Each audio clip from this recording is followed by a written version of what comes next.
நாங்கள் வந்து வசதியாக இருக்கோம், நல்லா கிராண்டாக பண்ணணுன்றவங்க நம்ம அந்தனியர் இருக்காங்க பார்த்தீங்களா, வாத்தியாருங்க இருக்காங்க. வாத்தியாரை கூப்பிட்டு உங்களுடைய வசதிக்கு ஏற்ப 3 வாத்தியாரோ இல்லை 5 வாத்தியாரோ கூப்பிட்டு நீங்கள் அது ஒரு ஹோமம் மாதிரி கூட பண்ணலாம். முதல் முறை பண்ணிவிட்டு அதுக்கப்புறம் மாதம் மாதம் நீங்கள் சத்யநாராயண பூஜை பண்ணும்போது கண்டிப்பாக உங்களுடைய வருமானம், உங்களுடைய பொருளாதாரம் கண்டிப்பாக ஒரு மாற்றம்ன்றது இருக்கும். ஏன்னா அந்த சத்யநாராயண பூஜை கதை சொன்னேன் பார்த்தீங்களா, 5 கதை. அந்த 5 கதையில் பார்த்தீங்கன்னா ஒவ்வொரு கதையிலுமே ஒவ்வொரு ராஜாவை பற்றியும் ஒவ்வொரு இதை பற்றியும் தான் வரும். அதில் ஒரே ஒரு சின்ன கதை மட்டும் சொல்கிறேன்.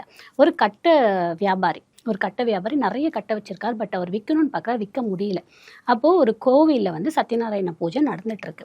அதை பார்த்துட்டு அவர் கேட்குறாரு, இது என்ன பூஜை நடந்துகிட்ருக்கு, இது பண்ணுறதுனால நமக்கு என்ன பலன் அப்படின்னு கேட்குறாரு.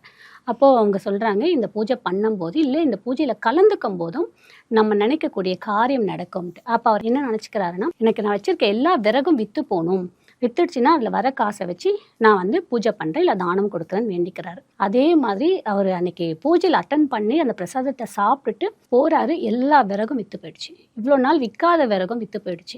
அப்போ அந்த சத்யநாராயண பூஜைக்கு எவ்வளோ மகிமை இருக்குன்றது அந்த கதையிலே வரும். ஸோ அந்த கதையை கண்டிப்பாக படிக்கணும். கதையை படித்து முடிச்சுட்டு அந்த நெய்வேத்தியம் பண்ணியிருக்கோம் பார்த்தீங்கன்னா, அந்த நெய்வேத்தியத்தை கண்டிப்பாக தானமும் கொடுக்கணும், நீங்களும் உண்ணணும். முக்கியமாக இந்த சத்யநாராயண பூஜைக்கு என்ன அப்படின்னு பார்த்தீங்கன்னா, பிரசாதம். இந்த பிரசாதம் வந்து நம்ம படைக்கிறோம் பார்த்திங்கன்னா, அந்த பிரசாதம் கண்டிப்பாக நம்ம சாப்பிடணும். நம்ம சாப்பிடாமல் இக்னோர் பண்ணோம் அப்படின்னா அந்த விரதம் முழுமை ஆகாதுன்றதுக்கான கதை தான் அந்த இது.